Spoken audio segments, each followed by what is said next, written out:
Hello students, आज हम लोग स्टार्ट करेंगे वेक्टर की थर्ड क्लास, तीसरी क्लास।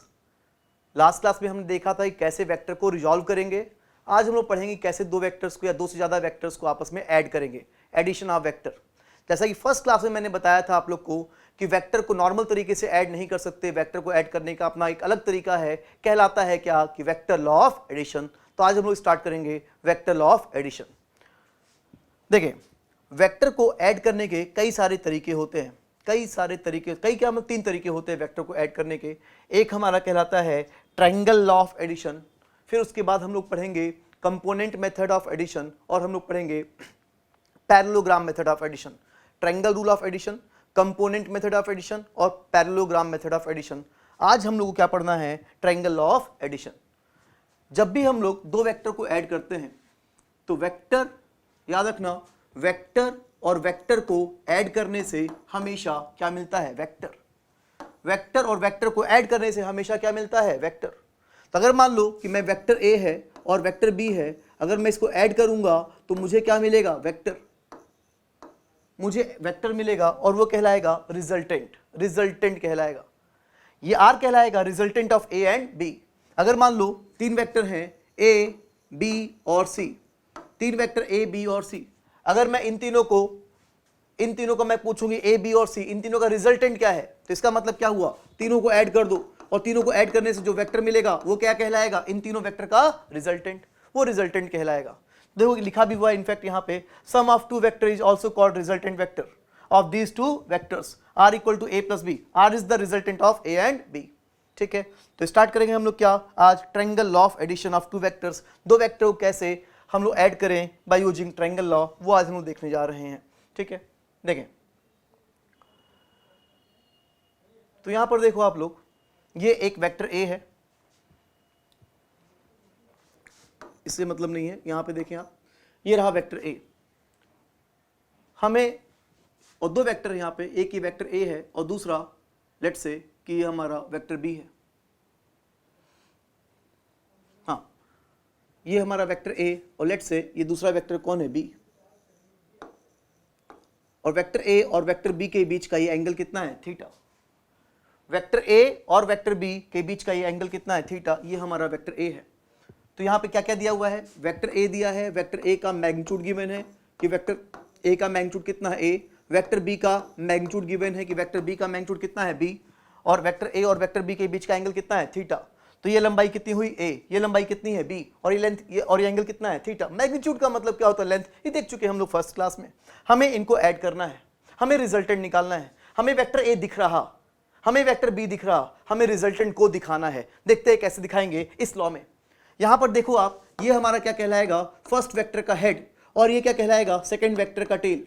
फर्स्ट का हेड और सेकंड का टेल। इस लॉ में हमें करना क्या है कि जहां पे फर्स्ट का हेड हो वहां क्या आ जाए? सेकंड का टेल। जहां फर्स्ट का हेड है वहां क्या आ जाए? सेकंड का टेल। लेकिन ऐसा करने में वेक्टर में कोई चेंज नहीं आना चाहिए, वेक्टर में बदलाव नहीं होना चाहिए। क्या ये पॉसिबल है क्या कि जहां पे फर्स्ट का हेड है वहां सेकंड का टेल हो जाए? क्या ये पॉसिबल है? बताओ, क्या ये पॉसिबल है कि नहीं है? बिल्कुल सही सोच रहे हो, बिल्कुल पॉसिबल है। कैसे? हमने वेक्टर की पहली क्लास में देखा था कि किसी वेक्टर को अगर पैरेलली शिफ्ट कर दिया जाए तो उस वेक्टर पे कोई फर्क नहीं पड़ता। तो अगर इस वेक्टर बी को मैं पैरेलली शिफ्ट कर दूं, जिससे कि जहां पर फर्स्ट का हेड है वहां क्या आ जाए? सेकंड का टेल। चलो मैं शिफ्ट करता हूं। ठीक है, तो अगर मैं इस बी को शिफ्ट करके अगर यहां से यहां पर लेके आऊंगा तो फिगर कुछ ऐसा कुछ बनेगा। मैं इसको यहां पर लेके आया, अब तुम यहां पर देखो, ये थीटा, ये कहलाएगा वेक्टर ए और वेक्टर बी के बीच का ये एंगल कितना है? थीटा।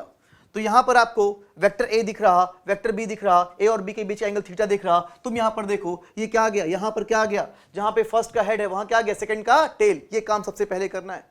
अब हमें ड्रॉ करना है रिजल्टेंट। जरा गेस करो तो रिजल्टेंट कहां से कहां तक होगा? गेस करो कि रिजल्टेंट, ऐसे बस गेस करो कि रिजल्टेंट जो है वेक्टर ए दिख रहा, वेक्टर बी दिख रहा, रिजल्टेंट गेस करो कि रिजल्टेंट कहां से कहां तक होगा? बोलो,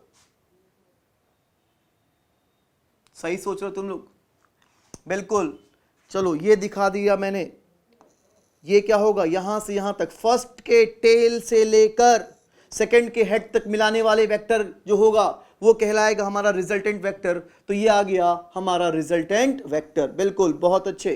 इस तरह से हमने रिजल्टेंट को यहां पर दिखा दिया।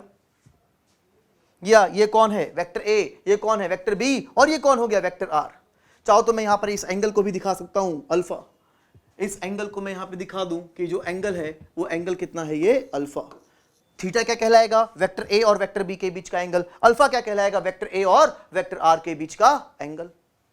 ठीक है, अब हमें क्या करना है, बेसिकली हमें आर का मैग्नीट्यूड निकालना है। आर का, हमें वेक्टर ए का मैग्नीट्यूड पता है, हमें वेक्टर बी का मैग्नीट्यूड पता है, हमें वेक्टर आर का मैग्नीट्यूड निकालना है। जरा तुम ये बताओ कि अगर वेक्टर ए और वेक्टर बी को ऐड कर, एक मिनट, ये रहा वेक्टर ए और ये रहा वेक्टर बी, वेक्टर ए का मैग्नीट्यूड कितना है ए, और वेक्टर बी का मैग्नीट्यूड कितना है बी। वेक्टर ए और वेक्टर बी को जोड़ने से, ऐड करने से क्या मिला, वेक्टर आर।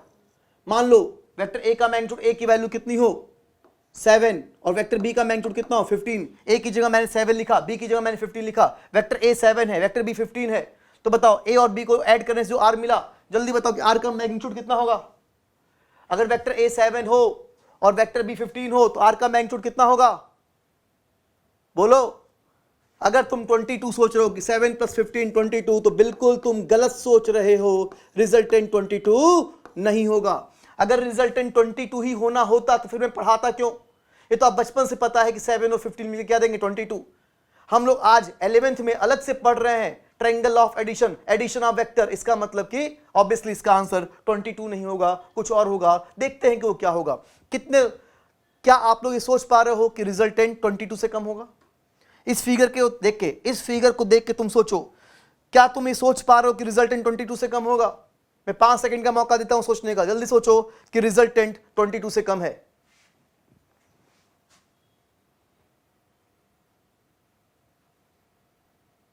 चलो मैं बताता हूं कि रिजल्टेंट 22 से कम कैसे है। मान लो कि ये दिल्ली और ये तुम्हारा मुंबई।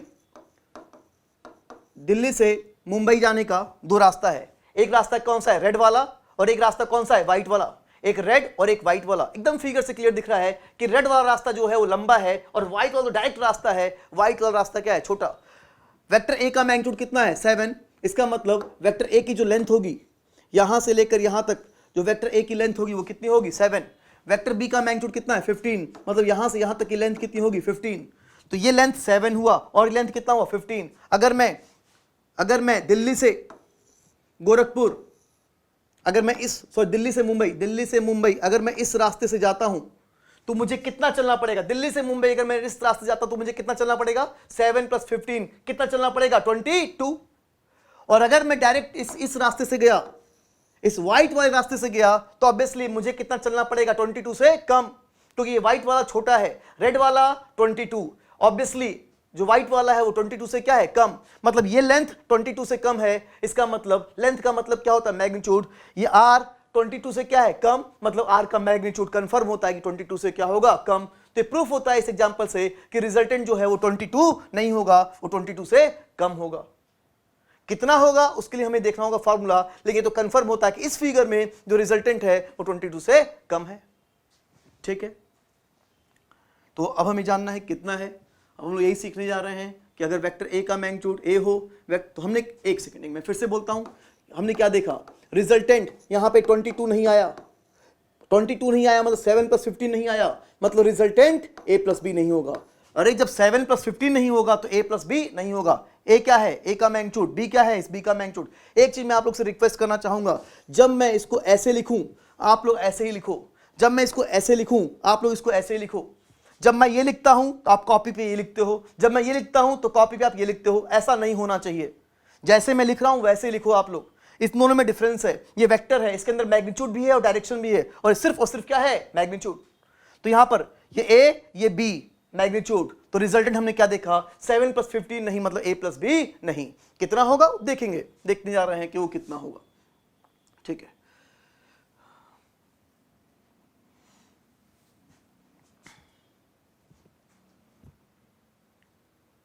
ठीक, हाँ। तो अभी हमने ये देखा था कि हमारा रिजल्टेंट है, हमें जानना है कि रिजल्टेंट कितना है। देखते हैं कितना है। पहले जरा इस वेक्टर b की बात करूं, इसमें वेक्टर b की बात करूं, ये वेक्टर b का ये एंगल कितना है, थीटा। तो जरा हम लोग पहले इस वेक्टर b की बात करें। ये देखो, ये वही वेक्टर b है, ये हमारा वही वेक्टर b है। ठीक है, इस वेक्टर बी का ये एंगल कितना है थीटा, बी के हेड से इस बी का दो कंपोनेंट होगा, एक राइट में होगा और एक अपवर्ड होगा। बी के हेड से मैंने राइट वाली लाइन पे एक परपेंडिकुलर ड्रॉप किया, बी के हेड से मैंने इस लाइन पर मैंने एक परपेंडिकुलर ड्रॉप किया, तो टेल से लेकर यहाँ तक की जो लंबाई होगी वो देगा इस वेक्टर का राइट डायरेक्शन में कंपोनेंट, टेल से लेकर यहाँ तक की जो लंबाई होगी वो देगा इस वेक्टर बी का अपवर्ड डायरेक्शन में कंपोनेंट। हमने लास्ट क्लास में पढ़ा था कि जिधर एंगल होगा उधर क्या होगा कॉस, और उसके परपेंडिकुलर डायरेक्शन में क्या होगा साइन, तो इधर कितना होगा बी कॉस थीटा और इधर कितना होगा B sine theta, B cos theta B sine theta. आपको पता है कि अगर ये लेंथ बी साइन थीटा है तो ये लेंथ भी कितनी होगी बी साइन थीटा, अगर ये बी साइन थीटा है तो ये भी कितना होगा बी साइन थीटा, तो ये लेंथ कितनी है बी, ये कितना है बी कॉस थीटा और ये कितना है बी साइन थीटा। ठीक है, याद रखना।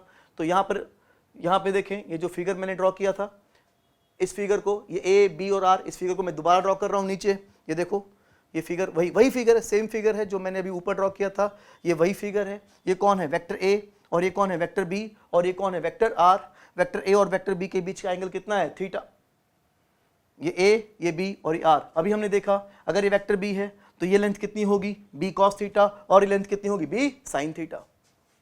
ठीक है, तो चलो इस फिगर की मैं बात करूं। हाँ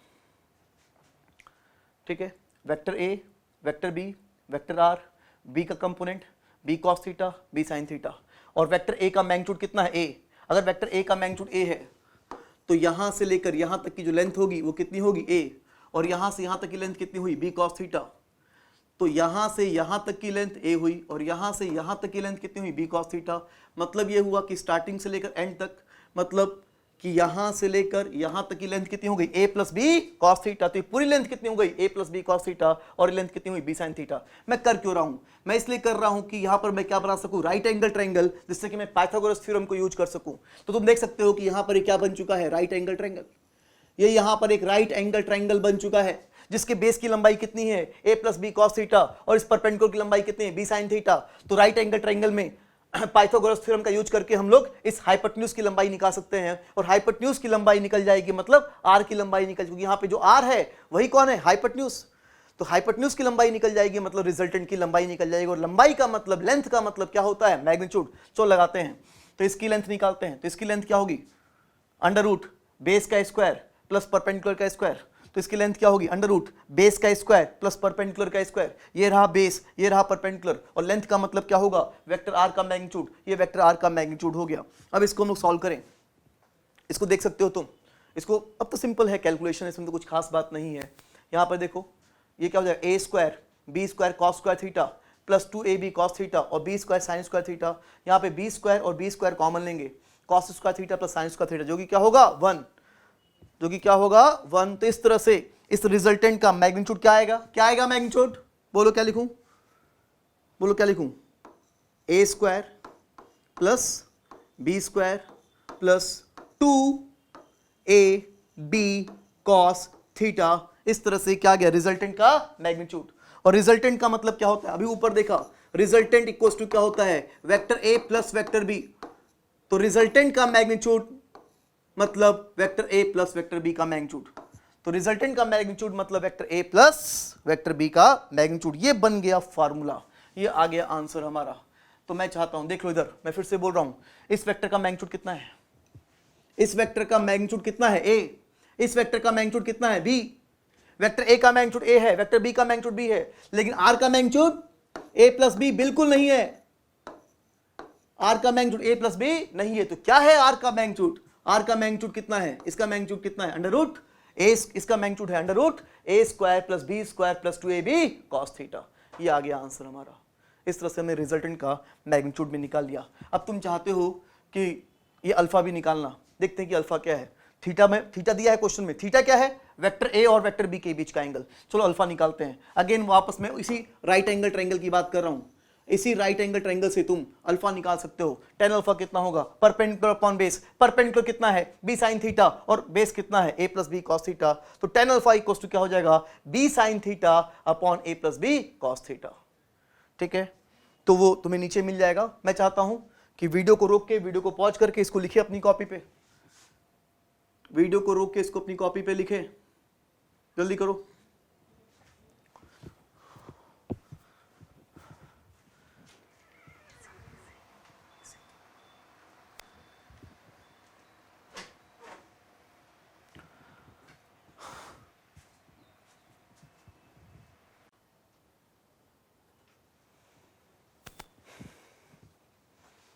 ठीक है, तो इसको आप लोगों ने लिख लिया होगा। आगे बढ़ते हैं हम लोग। tan अल्फा जो भी मैंने बताया आप लोग को कि tan अल्फा की वैल्यू रखते हैं, तो अभी जस्ट मैंने बोला कि tan अल्फा इक्वल्स टू कितना होगा, b sin theta perpendicular upon base b sin theta upon a plus B cos theta. tan alpha b sin theta upon a plus B cos theta. यहाँ पे theta क्या है, theta क्या है, a और b के बीच का एंगल। और अल्फा क्या है, ऐसे याद रखना, अल्फा यहाँ पे कौन है, a, तो अल्फा क्या है, a और r के बीच का एंगल। अल्फा यहाँ पे क्या है, a और r के बीच का एंगल, याद रखना। ठीक है, बस थोड़ा सा इसको देख लोगे कैसे याद रखोगे इसको आप लोग। यहाँ देखो ऊपर भी क्या है b, यहाँ क्या है b, साइन, ऊपर साइन थीटा नीचे कॉस थीटा, अकेला कौन है a, तो अल्फा जो है वो इस अकेले a और रिजल्टेंट के बीच का एंगल है। तो ये फार्मूला आपको याद रखना है, दो फार्मूला याद रखना आपको। यहाँ पे दिख रहा है एक ये रिजल्टेंट का magnitude √a² + b² + 2ab cos theta, और ये tan अल्फा। ठीक है, ठीक, आगे बढ़ते हैं हम लोग। एक क्वेश्चन करें, एक सिंपल सा एक क्वेश्चन करते हैं। यहाँ पे आपको दिख रहा होगा ये हमारा वेक्टर a है लेफ्ट डायरेक्शन में, ये वेक्टर a है लेफ्ट डायरेक्शन में, और ये वेक्टर b है। आपको रिजल्टेंट ड्रॉ करना है वही ट्रायंगल रूल से, जहाँ फर्स्ट का हेड वहाँ सेकंड का टेल, और उसके बाद रिजल्टेंट फर्स्ट के टेल से लेके सेकंड के हेड तक ड्रॉ करो रिजल्टेंट। जल्दी से वीडियो को रोक के रिजल्टेंट ड्रॉ करो।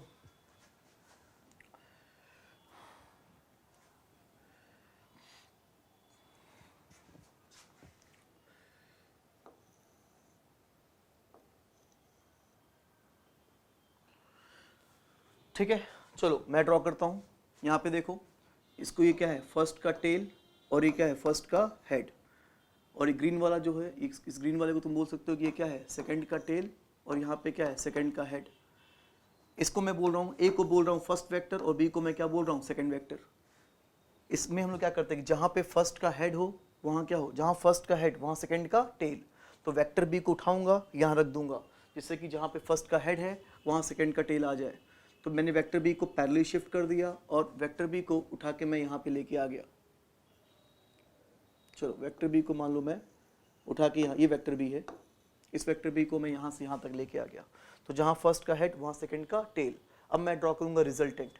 रिजल्टेंट कहाँ से कहाँ तक होगा, फर्स्ट के टेल से लेकर सेकंड के हेड तक, ये होगा हमारा रिजल्टेंट। तो चलो मैंने ये रिजल्टेंट को ड्रॉ कर दिया, ये हो गया रिजल्टेंट। तो आप लोगों ने ये ड्रॉ किया होगा, बिल्कुल उम्मीद है ये रिजल्टेंट हो गया। ठीक है, तो यहाँ पर देखो ये ड्रॉ किया मैंने। कुछ लोग ऐसा फिगर ड्रॉ करने के बजाय देखना कैसे ड्रॉ करते हैं। कुछ लोग क्या करते हैं कि बी को क्या बोलते हैं, बी को बोलते हैं फर्स्ट वेक्टर, और ए को क्या बोलते हैं सेकंड वेक्टर। अभी जो मैंने फिगर ड्रॉ किया उसमें ए को क्या बोला था मैंने, फर्स्ट वेक्टर, और बी को क्या बोला था, सेकंड वेक्टर। अब मैं यहाँ क्या कर रहा हूँ, बी को क्या बोल रहा हूँ, फर्स्ट वेक्टर, और ए को क्या बोल रहा हूँ, सेकंड वेक्टर। तो देखिए इधर बी की बात करूँ तो पहले मैंने बी को, अब बी फर्स्ट वेक्टर है, तो जहां फर्स्ट का हेड वहां सेकंड का टेल, तो मैं क्या करूंगा कि इस वेक्टर को उठाऊंगा, वेक्टर ए को पैरेलल शिफ्ट करूंगा, और इसे शिफ्ट करूंगा कि जहां पे फर्स्ट का हेड है वहां सेकंड का टेल आ जाए। तो ये देखो, ये ड्रॉ किया मैंने वेक्टर बी, तो जहां पे बी का हेड वहां ए का टेल, ये मैंने ड्रॉ कर दिया ए का टेल। तो यहां पर तुम देखो, यहां पर जहां बी का हेड है वहां क्या आ गया, ए का टेल। अब मैं ड्रॉ करूंगा रिजल्टेंट, और जो रिजल्टेंट होगा वो कहाँ से कहाँ तक होगा, फर्स्ट के टेल से लेकर सेकंड के हेड तक, ये क्या होगा, रिजल्टेंट। तो इस तरीके से मैंने रिजल्टेंट को ड्रॉ कर दिया। एक ये तरीका और एक ये तरीका, तुम चाहे इस तरीके से ड्रॉ करो चाहे इस तरीके से ड्रॉ करो, दोनों से आंसर क्या आएगा, सेम आंसर आएगा, दोनों सही है। अगर आपने ये ड्रॉ किया तो भी सही है, आपने ये ड्रॉ किया तो भी सही है। तुम इनफैक्ट देख लो, अगर मैं फिगर एकदम प्रॉपरली ड्रॉ करूँ, भाई इतना प्रॉपरली तो ड्रॉ नहीं किया, अगर मैं फिगर एकदम अच्छे से ड्रॉ करूं, नाप के प्रॉपरली ड्रॉ करूं, तो पाऊंगा कि ये वेक्टर और ये वेक्टर आपस में एग्जैक्ट क्या होंगे, पैरेलल, और इनकी लेंथ क्या होगी, सेम। लेंथ सेम होगी मतलब मैग्नीट्यूड सेम होगा, पैरेलल होगा मतलब डायरेक्शन भी क्या होगा, सेम। डायरेक्शन भी सेम है, मैग्नीट्यूड भी सेम है, इसका मतलब ये वेक्टर और ये वेक्टर आपस में क्या होंगे, सेम। और वेक्टर सेम है, इसका मतलब ये चाहे ऐसे करो चाहे ऐसे करो, बात एक ही है। इस रिजल्टेंट को हम लोग क्या बोलते हैं, इस रिजल्टेंट को हम लोग बोलते हैं vector A plus vector B, vector A plus vector B. और ये नीचे वाला जो रिजल्टेंट है ये क्या कहलाता है, vector B plus vector A, ये रिजल्टेंट कहलाता है vector B plus vector A. और अभी मैंने कहा कि दोनों आपस में क्या है, सेम। इसका मतलब प्रूफ होता है कि a plus B is equals to B plus A. ये प्रूफ हो गया कि a plus B is equals to B plus A. ठीक है, तो मैं चाहता हूं कि इसको भी आप लोग अपनी कॉपी में नोट करेंगे। अगर आपने ये फिगर ड्रॉ किया था तो इसको भी ड्रॉ करें, इसको ड्रॉ किया तो इसको भी ड्रॉ करें। आपकी कॉपी में दोनों फिगर आना चाहिए। और साथ साथ फिर आपको ये भी लिखना है a plus B is equal to B plus A. अगर एग्जाम में पूछा a प्लस बी और तुमने b प्लस ए निकाल दिया, कोई बात नहीं, इक्वल है। b प्लस ए पूछा है, a प्लस बी निकाल दिया, कोई बात नहीं, दोनों ही अपनी अपनी जगह पे सही हैं। तो ये हो गया हमारा रिजल्टेंट। ड्रॉ कर लेंगे इसको आप लोग, ठीक है। आगे बढ़ते हैं हम लोग। अच्छा, एक चीज और तो नीचे मिल जाएगा, जैसा कि हमने क्या देखा, a plus B is equal to B plus A. और जब ये चीज लिखी हुई है, जब a plus B equal to B plus A हो तो कहलाता है कि वेक्टर एडिशन इज कम्यूटेटिव। ये टर्म आप लोग याद रखेंगे कि वेक्टर एडिशन इज कम्यूटेटिव। जब a plus B is equal to B plus A होगा तो वेक्टर एडिशन इज कम्यूटेटिव। ये बात आप लोग याद रखेंगे, ठीक है। चलो मैं आप लोग से एक क्वेश्चन देता हूँ, जल्दी से आप लोग इस क्वेश्चन को करेंगे। यहाँ पे देखो, दो फोर्स हैं, एक का मैग्नीट्यूड कितना है 7 न्यूटन, दूसरे का मैग्नीट्यूड कितना है 15 न्यूटन। फोर्स क्या होता है, वेक्टर। तो एक वेक्टर जिसका मैग्नीट्यूड कितना है 7, दूसरे का मैग्नीट्यूड कितना है 15, और दोनों वेक्टर के बीच का एंगल कितना है 53 डिग्री।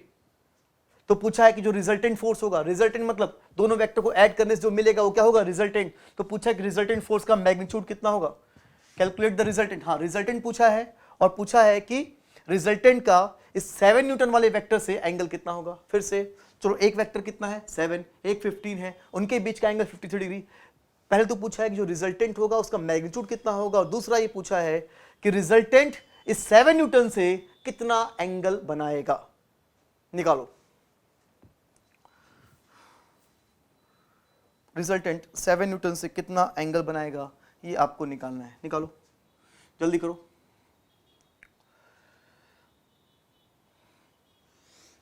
हम लोगों को पता है कि रिजल्टेंट का मैग्नीट्यूड कितना होता है, under root A square plus B square plus 2ab cos theta. Theta क्या होता है, वेक्टर ए और वेक्टर बी के बीच का एंगल। 7 न्यूटन को क्या बोल दिया, वेक्टर ए, 15 को क्या बोल दिया, वेक्टर बी, और इनके बीच का जो एंगल है वो 53, थीटा कितना हो गया 53 डिग्री।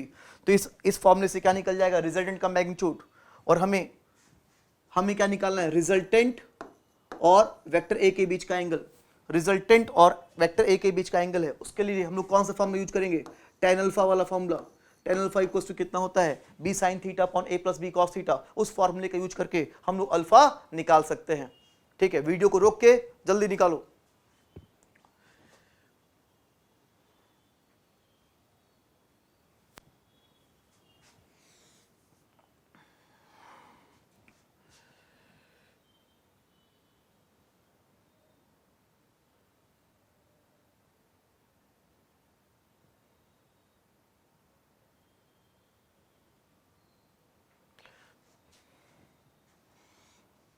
ठीक है, चलो मैं करता हूं। देखो यहाँ पे, हाँ, तो यहाँ देख सकते हो कि वेक्टर ए का मैग्नीट्यूड कितना है 7, वेक्टर ए का मैग्नीट्यूड कितना 7, वेक्टर बी का मैग्नीट्यूड कितना 15, और दोनों वेक्टर के बीच का एंगल क्या था 53 डिग्री। दोनों वेक्टर के बीच का एंगल 53 डिग्री था। हमें निकालना है रिजल्टेंट का मैग्नीट्यूड। वेक्टर ए और वेक्टर बी को ऐड करेंगे, वेक्टर ए पहला force, vector B second force, दोनों को ऐड किया तो हमें क्या मिला, रिजल्टेंट फोर्स। तो रिजल्टेंट का जो मैग्नीट्यूड होगा वो कितना होगा, under root A square plus B square plus 2ab cos theta. A की जगह क्या रखा 7, बी की जगह क्या रखा 15, ए की जगह 7, बी की जगह 15, और उनके बीच का एंगल थीटा कितना 53 डिग्री। बाकी तो कैलकुलेशन है, कॉस 53 कितना होगा 3/5, ठीक है। बाकी कैलकुलेशन तुम कैलकुलेशन कर लेना, कैंसिल होके, और ये कितना आएगा √400, और ये √400 आ गया, मतलब रिजल्टेंट का जो मैग्नीट्यूड आया √400 का मतलब कि जो रिजल्टेंट का मैग्नीट्यूड आया वो कितना आया 20। तो इस तरह से रिजल्टेंट का मैग्नीट्यूड, एक आंसर आ गया, रिजल्टेंट का मैग्नीट्यूड कितना आ गया 20। उम्मीद करता हूं कि आप लोग का भी आंसर आया होगा, ठीक है। रिजल्टेंट 20 आ गया, ठीक है। अब देखें, अब मैंने कहा था कि यहां पर ए और बी के बीच का एंगल थीटा दिया हुआ था, कितना दिया था 53 डिग्री। ए का मैग्नीट्यूड क्या था 7 और बी का मैग्नीट्यूड क्या था 15। अब पूछा है कि रिजल्टेंट और ए के बीच का एंगल कितना होगा, रिजल्टेंट और 7 वाले के बीच का एंगल कितना होगा, और 7 किसको मैंने माना है, ए को। तो रिजल्टेंट और ए के बीच का एंगल मतलब हमें क्या निकालना है, अल्फा। तो उसका फॉर्मूला यहाँ पे तुम देख सकते हो कि tan alpha is equals to कितना है, b sin theta upon a plus B cos theta.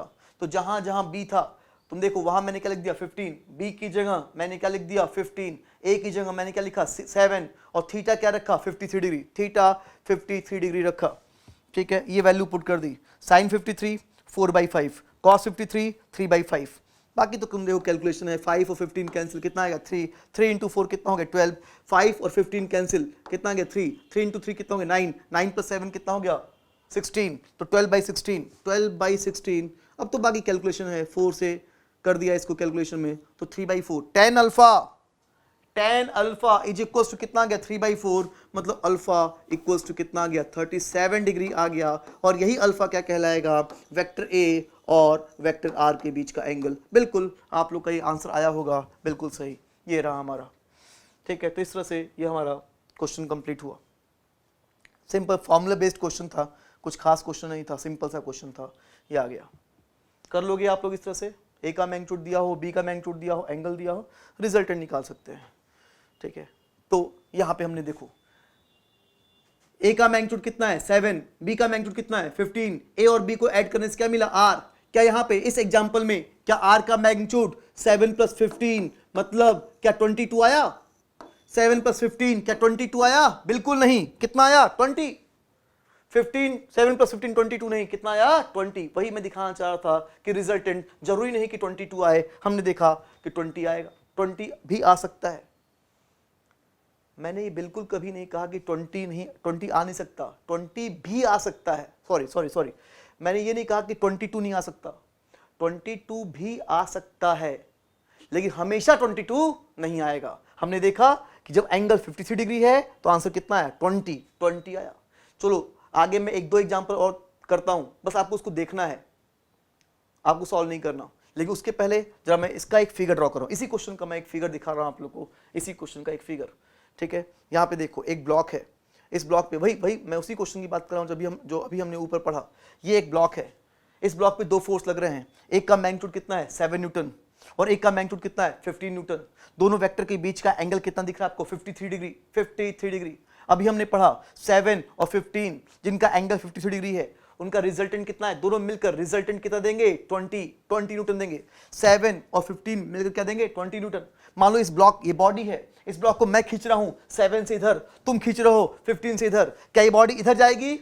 बिल्कुल नहीं। दोनों फोर्स लग रहा है, क्या ये बॉडी इधर जाएगी? बिल्कुल नहीं। क्या ये बॉडी इधर जाएगी? बिल्कुल नहीं। ये मान लो बॉडी रुकी हुई है और 2 फोर्स लग रहा है, इधर नहीं जाएगी, इधर नहीं जाएगी, किधर जाएगी? देखते हैं किधर जाएगी। अभी हमने ऊपर पढ़ा कि 7 और 15 मिलकर क्या देंगे, 22। सॉरी 22 नहीं, क्या देंगे 20 देंगे, 20 देंगे। क्या वो 20 7 के नीचे होगा? बिल्कुल नहीं। क्या 15 के ऊपर होगा? बिल्कुल नहीं। तो किधर होगा? बिल्कुल नहीं। तो किधर होगा? सोचो किधर होगा? सही बोल रहे हो, सही सोच रहे हो, किधर होगा? दोनों के बीच में कहीं होगा, दोनों के बीच में कहीं होगा। ये 7 और 15 मिलकर जो रिजल्टेंट देंगे वो दोनों के बीच में कहीं ना कहीं देंगे। जरा बताओ तो इस 20 का इस 7 से एंगल कितना होगा? 7 और 15 मिलकर जो रिजल्टेंट दिए वो 20 है, इस 20 का 7 से एंगल कितना होगा? अभी देखा था अल्फा की वैल्यू कितनी आई थी 37 डिग्री, और ये अल्फा क्या था? रिजल्टेंट और वेक्टर ए के बीच का एंगल। वेक्टर ए कौन था? 7 वाला कौन था? Vector A. तो रिजल्टेंट और वेक्टर ए के बीच का ये एंगल कितना आ गया 37 डिग्री। ये हो गया हमारा vector A, vector B, vector R. A और बी के बीच का एंगल 53 डिग्री, लेकिन ए और आर के बीच का एंगल 37 डिग्री। ये रहा हमारा फिगर। मैं चाहता हूं कि कॉपी पे आप ये फिगर ड्रॉ, दोनों फिगर आप ड्रॉ करें, पहला फर्स्ट फिगर ये हो और सेकंड फिगर आप ये ड्रॉ करें। ठीक है, ये देखो यहां पे दिख रहा है आपको, ये 7 भले ये है 7 15 और रिजल्टेंट 20, और इस रिजल्टेंट का 7 से एंगल कितना दिख रहा है 37 डिग्री। ये फिगर ड्रॉ कर लो, आपको कॉन्सेप्ट क्लियर होगा। एक मिनट, ठीक है, चलो तो आगे बढ़ता हूं मैं। ये देखो क्वेश्चन है, तुम्हें नहीं करना, बहुत सिंपल क्वेश्चन है, मुझे करने दो। ठीक है, वही 2 फोर्स हैं, एक पिछले क्वेश्चन की तरह वही 2 फोर्स, एक 15 है एक 7 है। बस फर्क ये था कि पिछले क्वेश्चन में इन दोनों वेक्टर के बीच का एंगल कितना था 53 डिग्री पिछले क्वेश्चन में, लेकिन इस क्वेश्चन में इन दो वेक्टर के बीच का एंगल अगर 0 हो तो आंसर क्या होगा, 180 हो तो आंसर क्या होगा। मतलब इस एक क्वेश्चन में 2 क्वेश्चन है। पहले बात करते 0 का, बहुत सिंपल क्वेश्चन है, तुम मन ही मन सोच भी चुके होगे। इनफैक्ट रिजल्टेंट कितना होगा √a² + b² + 2ab cos theta. तो √a² + b² + 2ab cos theta, theta कितना 0, cos 0 की वैल्यू कितनी हुई 1। अब तो बाकी कैलकुलेशन है, तुम कैलकुलेशन कर लेना, कैलकुलेशन कर लेना। ये कितना आएगा रूट 484, और जब तुम इसका रूट निकालोगे तो ये कितना आएगा 22। जो रिजल्टेंट आएगा वो कितना आएगा 22। तो आंसर आ गया 22 आ गया। मतलब 22 भी आ सकता है, मैं ये नहीं कह रहा 22 नहीं आएगा, 22 हमेशा नहीं आएगा, लेकिन 22 भी आ सकता है। वो कब आ सकता है? जब दोनों वेक्टर के बीच का एंगल कितना हो 0। अगर दोनों के बीच का एंगल 0 है तो आंसर कितना आ गया 22। चलो मैं इसका फिगर दिखाता हूं, इसको लिखना नहीं है आपको, बस देख लो, जरूरत नहीं लिखने की, सिंपल सा क्वेश्चन है, क्या लिखोगे इसको तुम लोग। इसका फिगर मैं दिखाता हूं आप लोग को। ये देखो, ये कितना है, दो फोर्स है। जब दो फोर्स आपस में पैरेलल होते हैं, पैरेलल, तो उनके बीच का एंगल कितना होता है 0। एक फोर्स कितना है 15, एक कितना है 7, और दोनों मिलकर क्या दिए 22 दिए, दोनों मिलकर 22 दिए। ये बताओ, हमने इस फॉर्मूले से सॉल्व करके ये 22 निकाला, क्या तुम बताओ मेरे को, क्या बिना इस फॉर्मूले को यूज किए, अरे गलत नहीं है, सही है, मैं बस कह रहा हूं कि बिना इस फॉर्मूले को यूज किए क्या फिगर को देख के क्या तुम बता सकते कि आंसर 22 आएगा? बता पाते? बिल्कुल सही बता पाते, एकदम क्लियर दिख रहा है कि इधर 15 इधर 7, बिना फॉर्मूले से फिगर को देख के भी तुम कह सकते थे कितना आएगा 22 न्यूटन, और यहां तो खैर फॉर्मूले से भी कितना आया 22 न्यूटन। ठीक है, कब? जब एंगल कितना हो 0, जब पैरेलल है। अभी एक क्वेश्चन बाकी रह गया, क्या कि जब एंगल कितना हो 180 तो क्या होगा। तो देखते हैं कि जब एंगल 180 हो तो कितना होगा। तो यहां पर वही बात कि एक 15 है, एक 7 है, और उनके बीच का एंगल कितना है 180, √a² + b² + 2ab cos theta cos 180। Theta यहाँ पे कितना है 180, cos 180 कितना होगा -1। बाकी तो एक कैलकुलेशन है, कैलकुलेशन तुम सॉल्व करोगे तो इसमें रिजल्टेंट का जो मैग्नीट्यूड आएगा वो कितना आएगा 8। अरे √64 कितना आएगा 8। कैलकुलेशन है। ठीक है, अगर तुम्हें कभी कुछ कैलकुलेशन में दिक्कत हो रही हो तो वीडियो को रोक के तुम चाहो तो चेक कर सकते हो कभी भी कि हाँ सब कुछ कैलकुलेशन सही है ना। ओके, तो रिजल्टेंट का मैग्नीट्यूड कितना आ गया 8 न्यूटन। ये रहा फिगर, एक वेक्टर इधर है कितना 15 न्यूटन, एक वेक्टर इधर है कितना 7 न्यूटन, दोनों आपस में क्या अपोजिट। जब दो वेक्टर आपस में अपोजिट होते हैं तो उनके बीच का एंगल कितना होता है 180 डिग्री। 15 और 7 मिलकर क्या दिए 8 न्यूटन। क्या बिना फॉर्मूला यूज किए क्या फिगर देख के बता पाते? बिल्कुल, इधर 15 इधर 7 दोनों मिलकर क्या देंगे 8। फिगर से भी आ जाएगा और फॉर्मूले से भी हमारा रिजल्टेंट जो आया वो कितना आ गया 8। क्या सीखा हमने ये सीखा, ये रहा वेक्टर A, ये रहा वेक्टर B। A कितना है 15, B कितना है 7, A और B को जोड़ने से क्या मिला R। क्या R हमेशा 22 आएगा? क्या हमेशा 22 आएगा? 15 + 7 क्या हमेशा 22 आएगा? नहीं। क्या 22 आ सकता है? क्या 22 आने की पॉसिबिलिटी है? बिल्कुल सही सोच रहे हो। हाँ, कब? जब एंगल कितना हो 0 डिग्री। हमने देखा कि जब एंगल 0 है तो कितना है 22। जब एंगल 53 डिग्री था तो रिजल्टेंट जो आया था वो कितना आया था 20। तब रिजल्टेंट जो आया था वो कितना आया था 20। और हमने देखा कि जब एंगल 180 है तो रिजल्टेंट जो आया वो कितना आया 7। तो इसका मतलब वही 15 और वही 7 मिलकर 20 दे सकते हैं, 22 दे सकते हैं, 7 दे सकते हैं। वो सब इस बात पे डिपेंड करेगा कि उन दो वेक्टर्स के बीच का एंगल कितना है। इसका मतलब ये एंगल इंपॉर्टेंट है, अलग अलग एंगल के लिए रिजल्टेंट की वैल्यू क्या होगी अलग अलग। बिल्कुल ठीक है, इसको कुछ लिखना नहीं है आपको, सब कुछ सिंपल है, कुछ खास बात नहीं। आगे बढ़ते हैं हम लोग। ये केस 1 है, ये भी एक सिंपल चीज है। Case 1, vector A parallel to vector B। तुम देखो vector A parallel to vector B, ये फिगर गलत है, कोई बात नहीं। देखें यहां देखो, लेट्स से ये वेक्टर A है, ये वेक्टर A और ये वेक्टर B, और दोनों vector case 1 vector A parallel to vector B। दोनों वेक्टर आपस में क्या है पैरेलल, और A और B को ऐड करने से क्या मिला रिजल्टेंट का मैग्नीट्यूड कितना होगा √a² + b² + 2ab cos theta.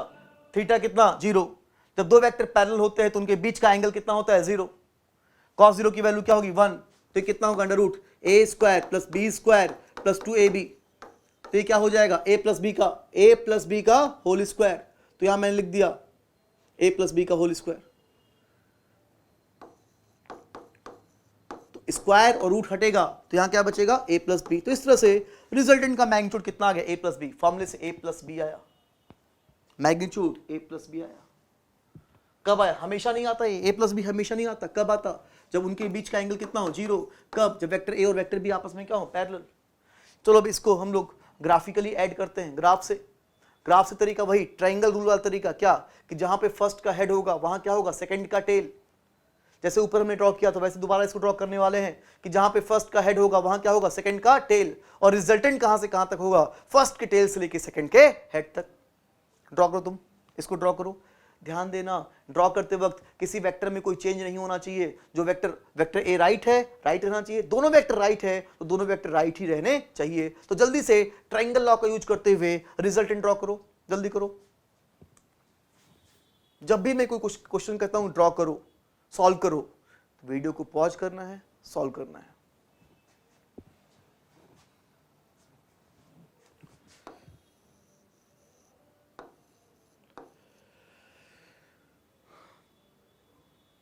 ठीक है, चलो मैं करता हूं। तो यहां पे देखो ये क्या है, ए को मैं बोल रहा हूं फर्स्ट वेक्टर और बी को मैं क्या बोल रहा हूं, सेकंड वेक्टर। तो यहां पे हम लोग क्या करेंगे कि जहां पे फर्स्ट का हेड होगा वहां क्या होगा, सेकंड का टेल। तो बी को शिफ्ट करके यहां पे ले आएंगे। तो बी को शिफ्ट करके देखो मैं यहां पे लेके आ गया, जिससे कि तुम यहां पे देखो कि जहां पे फर्स्ट का हेड है वहां क्या आ गया, सेकंड का टेल। जहां फर्स्ट का हेड वहां पे आ गया क्या, सेकंड का टेल। अब ड्रॉ करेंगे रिजल्टेंट। अब देखेंगे रिजल्टेंट। तो रिजल्टेंट कहां से कहां तक होता है, फर्स्ट के टेल से लेकर सेकंड के हेड तक, ये क्या होता है, रिजल्टेंट। चलो अभी ड्रॉ करेंगे रिजल्टेंट। फर्स्ट के टेल से लेकर सेकंड के हेड तक, ये रिजल्टेंट हो गया। ये ड्रॉ कर दिया मैंने, बिल्कुल सही। आप लोगों ने रिजल्टेंट ये ड्रॉ किया होगा, इसी के ऊपर ड्रॉ किया होगा, बिल्कुल सही, कोई दिक्कत नहीं है। रिजल्टेंट आपने इसी के ऊपर ही ड्रॉ कर दिया होगा, बिल्कुल सही, कोई दिक्कत नहीं। लेकिन इसमें बस एकदम सही है, लेकिन इसमें समझ में नहीं आ रहा है कि कौन सा ए है, कौन सा बी है, कौन सा आर। तो हल्का सा मैंने आर को ऊपर दिखा दिया। आपको पता है कि वेक्टर को पैरेलली शिफ्ट करने से कोई फर्क नहीं पड़ता, तो हल्का सा मैंने ऊपर दिखा दिया, जिससे कि इस फिगर में एकदम क्लियर हो जा रहा है कि कौन ए है, कौन बी है, कौन आर है। तो यहां पे देखो, ये यहां पे एकदम क्लियर हो जा रहा है कि ये वेक्टर ए है, ये वेक्टर बी है और ये वेक्टर आर है। तो ये ड्रॉ कर लेंगे, इसको जरूर ड्रॉ कर लेंगे इसको, ठीक है। अब जरा फिगर से, ये तो हमने फॉर्मूले से आर का मैग्नीट्यूड निकाला, चलो फिगर से आर का मैग्नीट्यूड निकालते हैं। हमें पता है कि वेक्टर ए का मैग्नीट्यूड कितना है, ए। वेक्टर ए का मैग्नीट्यूड कितना है, ए, और वेक्टर बी का मैग्नीट्यूड कितना है, बी। तो क्या फिगर देख के तुम, फॉर्मूले से नहीं, फॉर्मूले से नहीं, अरे गलत नहीं है, सही है, फॉर्मूले से नहीं, क्या फिगर देख के तुम क्या आर का मैग्नीट्यूड निकाल सकते हो क्या? बिल्कुल निकल जाएगा। ये लेंथ कितनी है, ए, और ये लेंथ कितनी है, बी। तो ये पूरी लेंथ कितनी हो जाएगी, ए प्लस बी। और लेंथ का मतलब क्या होता है, मैग्नीट्यूड। तो इस आर का मैग्नीट्यूड जो है वो कितना हो जाएगा, ए प्लस बी। ए प्लस बी, ये क्या हो जाएगा हमारा आर का मैग्नीट्यूड। फॉर्मूले से भी आर का मैग्नीट्यूड कितना है, तो ए प्लस बी, और फिगर से भी आर का मैग्नीट्यूड कितना आ गया, ए प्लस बी। बिल्कुल, इसको भी आप लोग को अपनी कॉपी पर उतारना है, केस 1 ये पूरा ये सब कुछ। तो ये हमारा कंप्लीट होता है केस 1। बात करते हैं केस 2 की। केस 1 क्या था कि वेक्टर ए और वेक्टर बी आपस में क्या थे, पैरेलल। अब देखते हैं केस 2। केस 2 क्या है, वेक्टर ए और वेक्टर बी आपस में अपोजिट है। ए और बी आपस में अपोजिट। जब दो वेक्टर आपस में अपोजिट होते हैं तो उनके बीच का जो एंगल होता है वो कितना होता है, 180 डिग्री। उनके बीच का एंगल कितना कहलाएगा, 180 डिग्री। वेक्टर ए, हम लोग क्या पढ़ रहे हैं, addition of vector. Vector A और वेक्टर बी को ऐड करने से क्या मिला, आर। इस आर का magnitude √a² + b² + 2ab cos theta. Theta कितना, 180, cos 180 कितना, -1। तो कितना हो जाएगा, a - b का होल स्क्वायर, और स्क्वायर रूट हटेगा, क्या बचेगा, जल्दी बताओ यहां क्या लिखूं मैं, बोलो बोलो क्या लिखो रे, स्क्वायर रूट हटाओ, बोलो क्या लिखूं, a - b।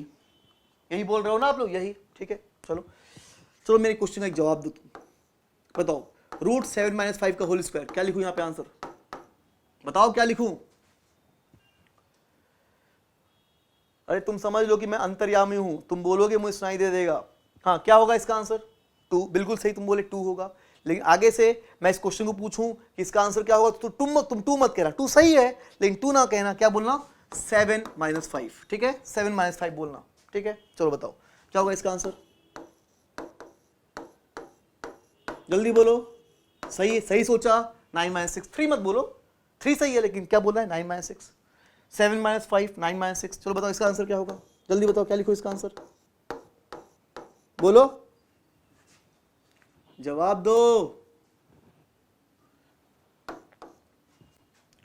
5 माइनस 7, अरे है ना रूट के 5 माइनस 7, बिल्कुल नहीं, गलत है, ये 5 माइनस 7 नहीं होगा। अगर हम लोग रियल नंबर की बात कर रहे हैं तो याद रखना रूट से निकलने के बाद आंसर क्या होगा, पॉजिटिव। रूट से निकलने के बाद आंसर क्या होगा, पॉजिटिव। रूट से निकलने के बाद आंसर क्या होगा, पॉजिटिव। हमेशा रूट से निकलने के बाद जो भी आंसर आएगा वो क्या आएगा, पॉजिटिव। 5 माइनस 7 क्या हो जाएगा, नेगेटिव -2, जो कि क्या हो, गलत। तो इसका आंसर भी 5 माइनस 7 नहीं, इसका आंसर भी क्या होगा, 7 माइनस 5। इसका भी आंसर 7 माइनस 5 होगा। तीनों का आंसर क्या होगा, बड़ी वैल्यू माइनस छोटी वैल्यू, 7 माइनस 5, 9 माइनस 6, 7 माइनस 5। समझ रहे, जैसे कि लास्ट बताओ, अगर रूट 3 माइनस 8 का होल स्क्वायर है, क्या लिखूं, बड़ी वैल्यू माइनस छोटी वैल्यू, तो आंसर कितना होगा, 8 माइनस 3। समझ में आ रहा होगा आप लोग को। आ जाओ यहां पे बोलो, तुमने सही लिखा है गलत लिखा है, तुमने यही सोचा था, बताओ सही है कि गलत है। शायद गलत है, कभी सही भी हो सकता है और कभी गलत भी हो सकता है। कैसे, अगर ए और बी में अगर ए का मैग्नीट्यूड बड़ा है तो आंसर क्या होगा, ए माइनस बी। लेकिन अगर कहीं बी का मैग्नीट्यूड बड़ा है तो आंसर क्या होगा, बी माइनस ए, क्योंकि आंसर क्या होगा, बड़ी वैल्यू माइनस छोटी वैल्यू। अगर ए बड़ा है, ए माइनस बी, बी की वैल्यू ज्यादा है, आंसर कितना होगा, बी माइनस ए। तो ए माइनस बी भी हो सकता है, बी माइनस ए भी हो सकता है, डिपेंड्स कि इनमें कौन सी वैल्यू बड़ी है। तुम जरा बताओ 7 माइनस 5 कितना होगा, +2। 5 माइनस 7 कितना होगा, ऑब्वियसली -2। हाँ, अरे माइनस पूछ रहा हूं मैं, रूट की बात नहीं कर रहा। 7 माइनस 5 +2, 5 माइनस 7 -2। अब मैं यहां पे एक टर्म लेके आता हूं, इस सिंबल को बोलते हैं डिफरेंस। अगर मैं बोलूं 7 डिफरेंस 5 क्या होगा, 7 डिफरेंस 5 क्या होगा, +2। 5 डिफरेंस 7 ये भी क्या होगा, +2। जब भी डिफरेंस होता है उसका मतलब होता है बड़ी वैल्यू माइनस छोटी वैल्यू। डिफरेंस का मतलब होता है, याद रखना, बड़ी वैल्यू माइनस छोटी वैल्यू। तो 5 डिफरेंस 7 भी क्या होगा, +2। समझ गए आप डिफरेंस। तो ज्यादा अच्छा है कि यहां पर मैं a माइनस बी या b माइनस ए लिखने की बजाय मैं यहां पे क्या लिखूं, a डिफरेंस भी। यहां मैं a डिफरेंस भी लिखूं। a डिफरेंस भी लिखने का फायदा यह है कि अगर a बड़ा है तो a माइनस बी, b बड़ा है तो b माइनस ए।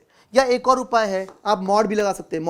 मॉड लगाने से आंसर क्या आता है, पॉजिटिव। तो मॉड a माइनस बी का मतलब कि ये तो वैल्यू हमेशा क्या होगी, पॉजिटिव। चाहे ऐसे लिखो चाहे ऐसे लिखो, बात एक ही है। मैं नॉर्मली एक ही चीज है, लेकिन मैं a डिफरेंस भी ही लिखता हूं, लेकिन दोनों एक ही सेम चीज है, कुछ भी लिखो। तो ये हो गया। तो इस तरह से हमने रिजल्टेंट का मैग्नीट्यूड निकाल लिया। जब ए और बी आपस में अपोजिट हैं तो थीटा कितना है, 180 डिग्री। अब इसी चीज को हम लोग चलो ग्राफ से करते हैं। मैं इसको ग्राफ से करने जा रहा हूं। यहां पे देखो, वेक्टर ए किधर है, राइट, वेक्टर बी किधर है, लेफ्ट। जल्दी से वही ट्रायंगल रूल का यूज करते हुए रिजल्टेंट को ड्रॉ करो। वही तरीका है, जहां फर्स्ट का हेड वहां सेकंड का टेल, और ड्रॉ करो रिजल्टेंट फर्स्ट के टेल से लेके सेकंड के हेड तक। जल्दी से इसका रिजल्टेंट ड्रॉ करो, जल्दी करो।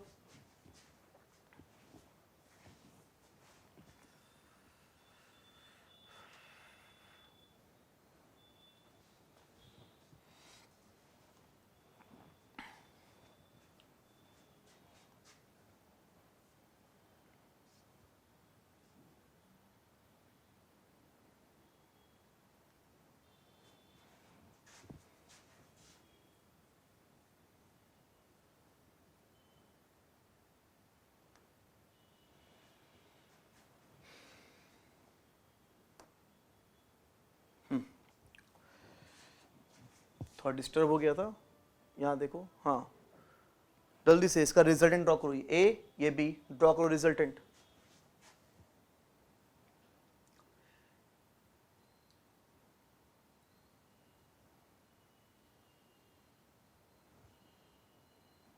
ठीक है, चलो मैं ड्रॉ करता हूँ यहाँ पर। वही तरीका क्या कि जहाँ पे फर्स्ट का हेड है वहाँ क्या होगा, सेकंड का टेल। जहाँ फर्स्ट का हेड वहाँ सेकंड का टेल। तो पहले मैंने ड्रॉ किया फर्स्ट वेक्टर ए, मैंने पहले फर्स्ट वेक्टर ए ड्रॉ कर दिया। अब मैं ड्रॉ करूंगा सेकंड वेक्टर बी। ध्यान देना, बी लेफ्ट है तो बी लेफ्ट ही होना चाहिए, किसी वेक्टर का डायरेक्शन बदलना नहीं चाहिए, वेक्टर बी लेफ्ट है तो लेफ्ट होना चाहिए। तो चलो जहां फर्स्ट का हेड वहां सेकंड का टेल ड्रॉ करें। तो इस बी को मैं उठा के लेके आया और यहाँ पे रख दिया, ये देखो ये बी दिखा दिया मैंने। यहाँ तुम देख सकते हो कि जहाँ पे फर्स्ट का हेड है वहाँ क्या है, सेकंड का टेल है ना, जहाँ फर्स्ट का हेड है वहाँ क्या है, सेकंड का टेल। अब मैं ड्रॉ करूंगा रिजल्टेंट। अब जो रिजल्टेंट होगा वो कहाँ से कहाँ तक होगा, फर्स्ट के टेल से लेकर, अब जो रिजल्टेंट होगा वो होगा फर्स्ट के टेल से लेकर, फर्स्ट के टेल से लेकर सेकंड के हेड तक, ये हमारा होगा क्या, रिजल्टेंट। तो ये देखो मैंने ड्रॉ कर दिया रिजल्टेंट, फर्स्ट के टेल से लेकर सेकंड के हेड तक, ये हो गया रिजल्टेंट। बिल्कुल उम्मीद करता हूं कि आप लोगों ने फिगर ड्रॉ किया होगा। ए यहां से यहां तक, बी यहां से यहां तक, आर यहां से यहां तक, ए बी और ये क्या है, आर। बिल्कुल सही है ये, ठीक है। लेकिन मैं इसको दोबारा ड्रॉ कर रहा हूं, एक्चुअली इसमें क्लियर सही है, बिल्कुल सही है, लेकिन इसमें क्लियर नहीं हो रहा कि कौन सा वेक्टर ए है, कौन सा वेक्टर बी है, कौन सा वेक्टर आर है, वो क्लियर नहीं हो रहा। तो चलो इसको मैं दोबारा ड्रॉ करता हूं, थोड़ा सा और क्लियर होगा। ये ड्रॉ कर दिया मैंने वेक्टर ए राइट, ये ड्रॉ कर दिया मैंने वेक्टर बी लेफ्ट, जहां फर्स्ट का हेड वहां सेकंड का टेल, और ये ड्रॉ कर दिया मैंने रिजल्टेंट, फर्स्ट के टेल से लेके सेकंड के हेड तक। दोनों सही है, लेकिन आप लोग मैं चाहता हूं ये ड्रॉ करें, इसमें क्लियर है कि कौन ए है, कौन बी है, कौन आर। ये आ गया हमारा फिगर, ठीक है। अब जरा इस फिगर से रिजल्टेंट का मैग्नीट्यूड निकालते हैं, देखते हैं कि रिजल्टेंट का मैग्नीट्यूड कितना होगा, इस आर का मैग्नीट्यूड। बताओ क्या होगा इस आर का मैग्नीट्यूड। यहां इस फिगर में दिख रहा है कि ए बड़ा है, ए का मैग्नीट्यूड कितना है, ए मतलब ये लंबाई कितनी, ए। बी का मैग्नीट्यूड कितना है, बी मतलब लंबाई कितनी है, बी। तो हमें आर का मैग्नीट्यूड निकालना है। तो बताओ अगर ए बड़ा है और बी छोटा है तो आर का मैग्नीट्यूड कितना होगा। ये लेंथ ए है, ये लेंथ बी है, तो लेंथ कितनी बचेगी, ए माइनस बी। तो रिजल्टेंट का मैग्नीट्यूड जो आया बिल्कुल सही, यहाँ पे रिजल्टेंट का मैग्नीट्यूड कितना है, ए माइनस बी। तुम कहोगे ए डिफरेंस भी होगा, सही है, ए डिफरेंस भी तो होगा ही, लेकिन यहाँ पे दिख रहा है कि अगर ए बड़ा है तो फिर रिजल्टेंट का मैग्नीट्यूड कितना हो जाएगा, ए माइनस बी। फॉर्मूले से भी कितना आया था, ए माइनस बी, और फिगर से भी निकाल लिया, ए में से ये बी हट गया, कितना बचा, ए माइनस बी। आ गया ना मैग्नीट्यूड, ए माइनस बी। बिल्कुल सही।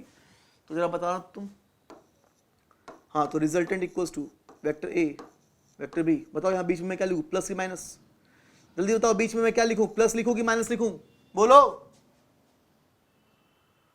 तो यहाँ पे शायद आप सोच रहे हो कि यहाँ पर क्या होगा, माइनस।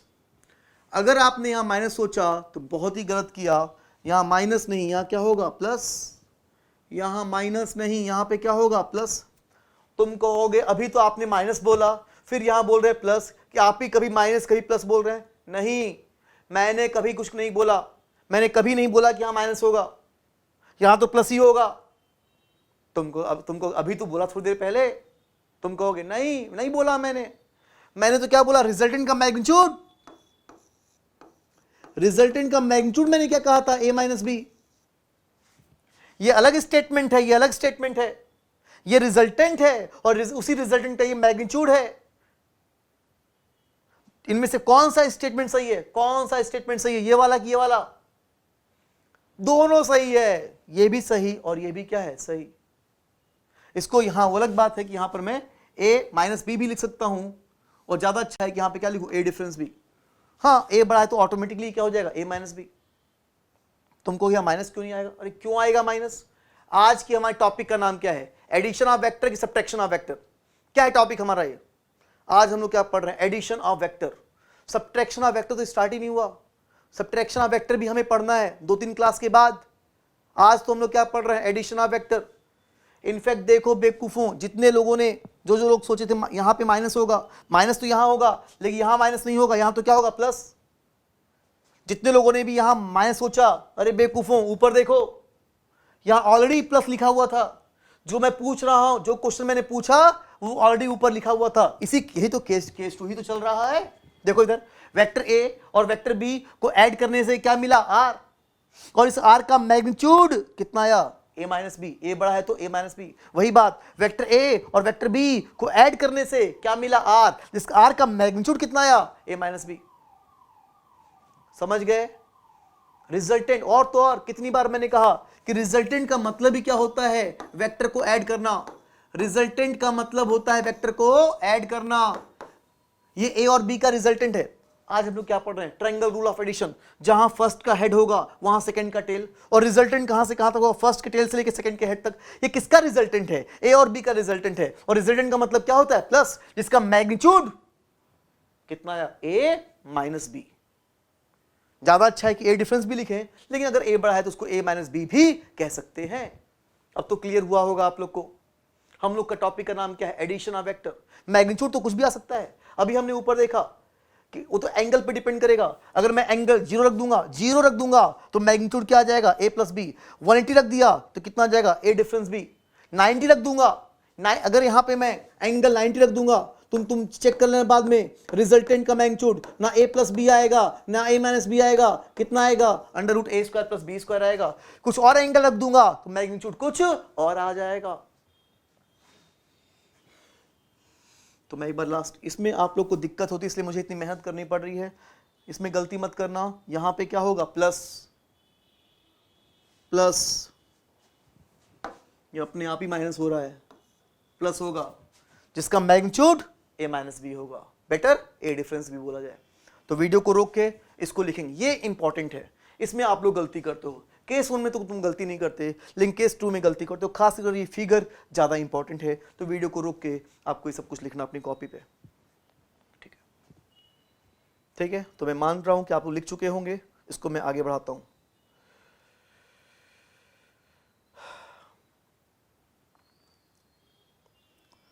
यहां देखो, यहां पे मैं 5 फिगर आपके सामने लेके आया हूं। अभी 3 फिगर और दिख रहे हैं, 2 फिगर और दिखेंगे आपको। फटाफट देखो, ये कौन है? Vector A. और ये कौन है? Vector B. वेक्टर ए थोड़ा छोटा बन गया, थोड़ा बड़ा चाहिए था, खैर उससे क्या फर्क पड़ता है। ये वेक्टर ए है और ये क्या है? Vector B. ये पहला फिगर। पहले फिगर में ए और बी के बीच के एंगल कितना है? 0। ए और बी आपस में क्या है? पैरेलल। तो यहाँ पर मैं रिजल्टेंट ड्रॉ करूंगा।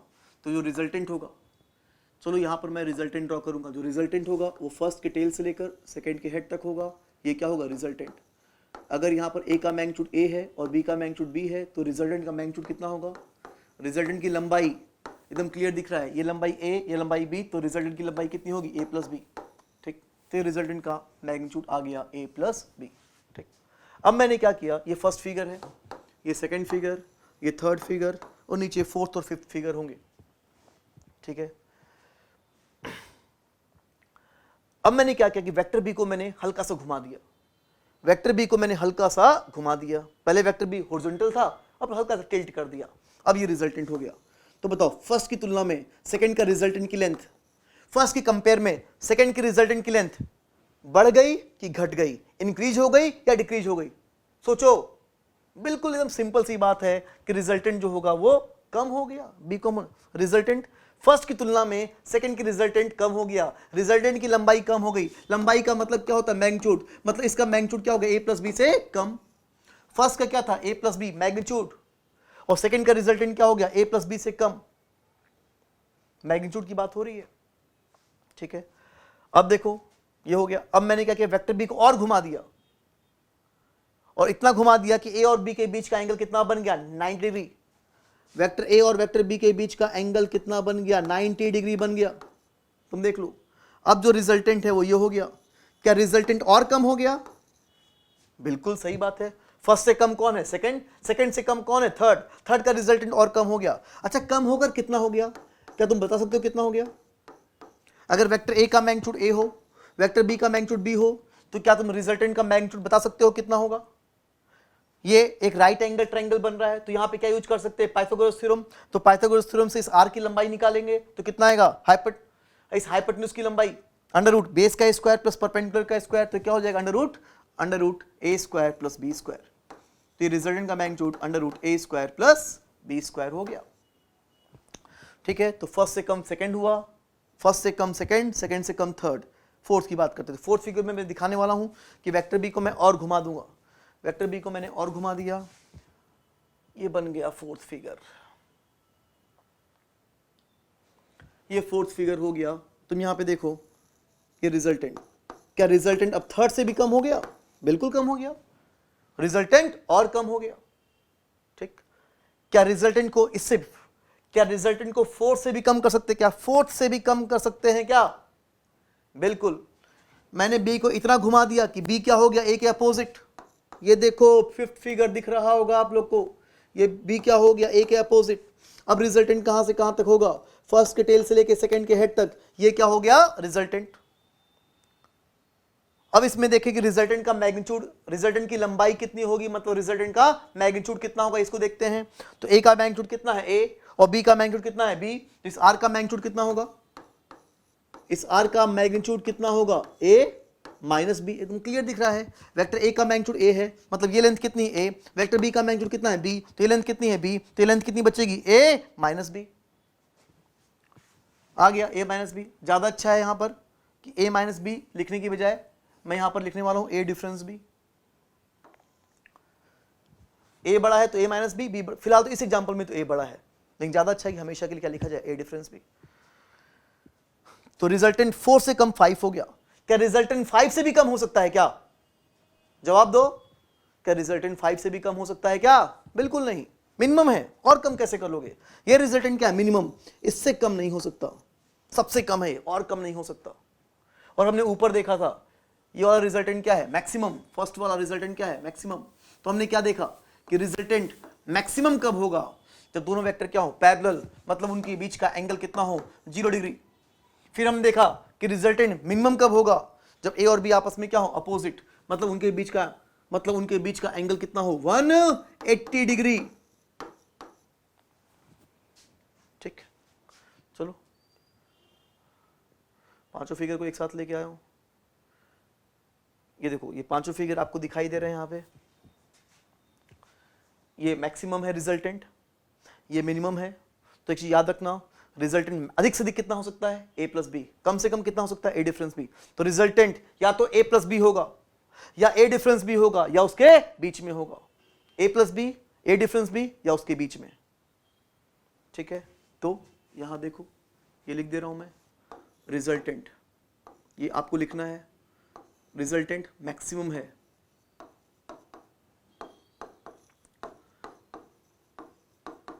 कितना a प्लस बी, मिनिमम है कितना a डिफरेंस b।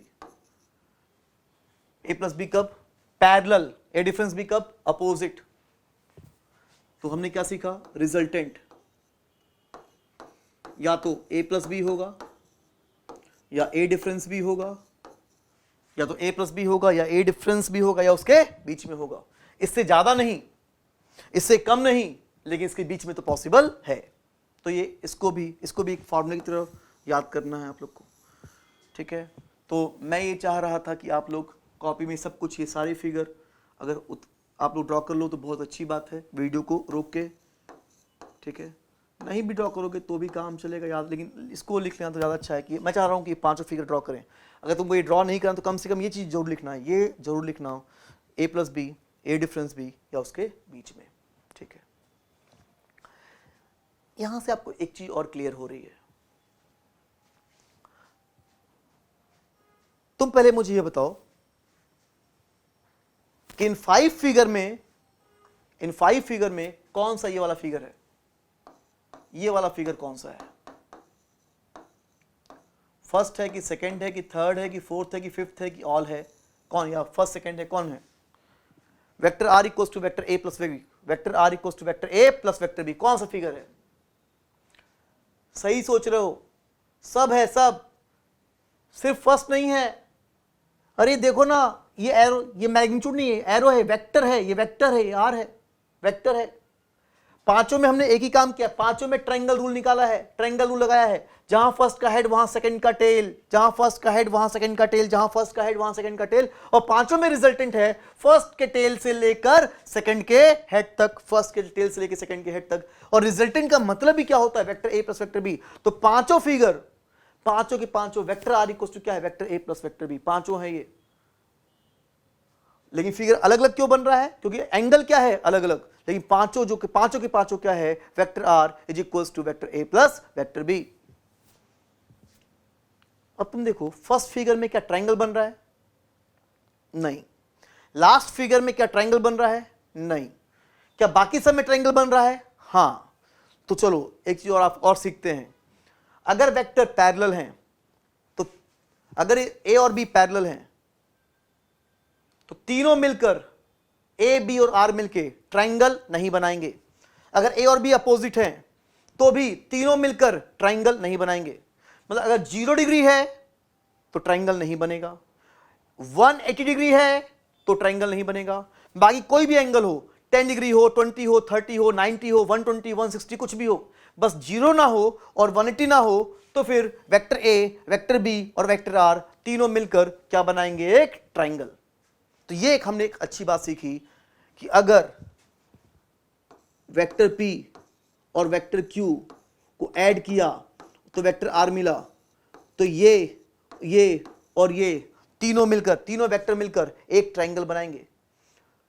सिवाय एक्सेप्ट अगर ये पैरेलल है तो ट्राइंगल नहीं बनेगा, अपोजिट है तो फिर ट्राइंगल नहीं बनेगा।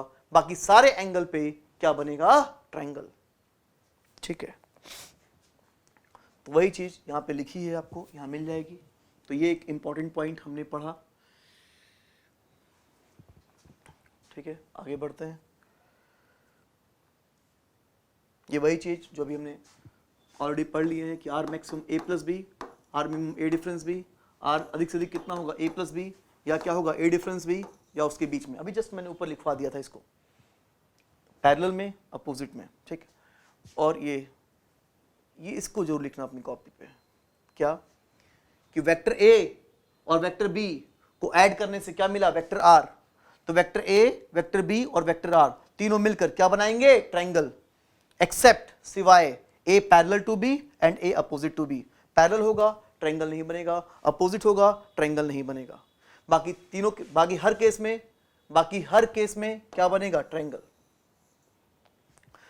और जब भी तुम ट्राइंगल बनाना, मान लो ट्राइंगल बन गया, तो एक ट्राइंगल में 3 साइड्स होंगी। उन 3 साइड में से कोई एक वेक्टर ए होगा, कोई एक वेक्टर बी होगा, कोई एक वेक्टर आर होगा। आपको दिमाग लगाना होगा, वो तो क्वेश्चन पे डिपेंड करेगा कि कौन वेक्टर ए होगा, कौन वेक्टर बी होगा, कौन वेक्टर आर होगा। और याद रखना, जहां वेक्टर ए और बी मिलेंगे वहां क्या होगा? क्या दोनों का हेड होगा? A plus B equal to R है, A plus B equal to R है। जहां ए और बी मिलेंगे क्या वहां पे दोनों का हेड होगा? नहीं। दोनों का हेड होगा? नहीं। दोनों का टेल होगा? नहीं। क्या होगा? एक का हेड और दूसरे का टेल। यहां पे एक का हेड और दूसरे का टेल होगा। अगर मान लो तुमने यहां पे ए का हेड लिया, तो अगर यहां पे ए का हेड तो ऑटोमेटिकली यहां पे क्या होगा? बी का टेल। और अगर यहां पे बी का टेल है तो ऊपर क्या होगा? बी का हेड। और फिर रिजल्टेंट कहां से कहां तक होगा? फर्स्ट के टेल से लेकर सेकंड के हेड तक। इस तरह से हम लोग फिगर वगैरह ड्रॉ करेंगे। ठीक, वो तो क्वेश्चन पे डिपेंड करेगा, देखेंगे हम उन क्वेश्चंस को, तो ये क्लियर होगा जो मैंने अभी आप लोग से बोला। ठीक है, तो याद रखना तीनों मिलकर एक ट्रायंगल बनाएंगे। ठीक, तो जरा एक क्वेश्चन करते हैं, बताओ। ये नहीं, एक सिंपल सा क्वेश्चन है। तुम यहाँ पे देख सकते हो कि अगर वेक्टर ए जिसका मैग्नीट्यूड कितना है 12, वेक्टर बी जिसका मैग्नीट्यूड कितना है 7, दोनों को ऐड किया, क्या मिला? आर। तुम बस मुझे बताओ क्या रिजल्टेंट का मैग्नीट्यूड 7 पॉसिबल है? ए 12 है, बी 7 है, क्या आर का मैग्नीट्यूड क्या 7 पॉसिबल है? यस या नो? बोलो।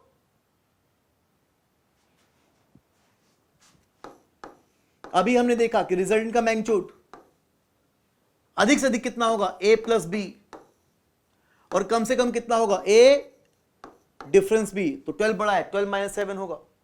तो अधिक से अधिक 12 प्लस 7, कम से कम 12 माइनस 7, तो 12 प्लस 7 मतलब कितना हो गया? 19। 12 डिफरेंस 7 मतलब कितना हो गया? 5। तो रिजल्टेंट कम से कम 5 होगा, अधिक से अधिक 19 होगा। तो या तो 5 होगा या 19 होगा या उसके बीच में होगा।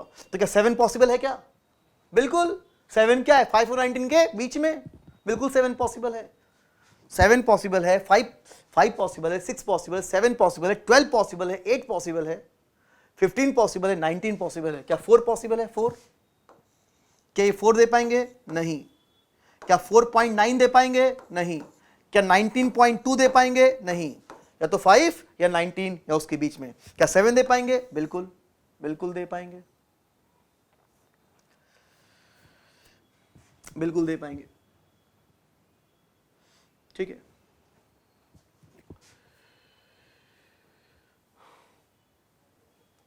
हाँ चलो मैं यहां लिख देता हूं।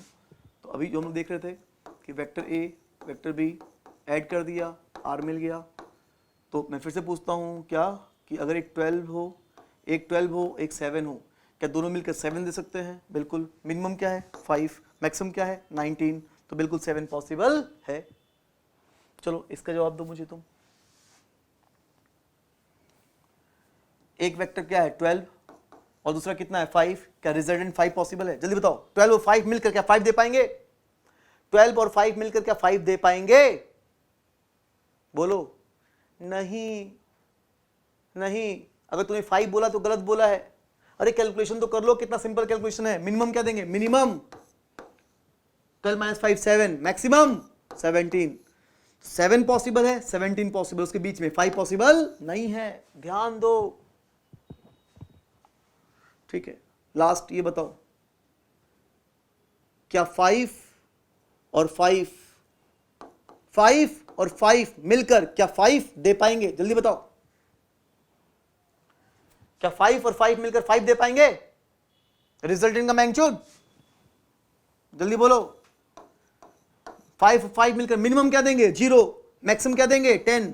0 पॉसिबल है, 10 पॉसिबल, उसके बीच में क्या 5 पॉसिबल है? बिल्कुल 5 पॉसिबल है। ठीक है, चलो फिर आज के लिए बस इतना ही। नेक्स्ट क्लास में इसी के आगे हम लोग कंटिन्यू करेंगे, कुछ क्वेश्चंस करेंगे लाइन से, कई सारे अच्छे क्वेश्चंस करेंगे नेक्स्ट क्लास में। कई सारे क्वेश्चन करेंगे जिसमें आप लोग को, जैसा कि आज हमने ये कॉन्सेप्ट जो पढ़ा, सबसे ज़्यादा क्वेश्चन हम लोग इस कॉन्सेप्ट पे करेंगे कि आज हमने क्या पढ़ा कि a + b = क्या है? r। तो तीनों मिलकर क्या बना सकते हैं? एक ट्रायंगल।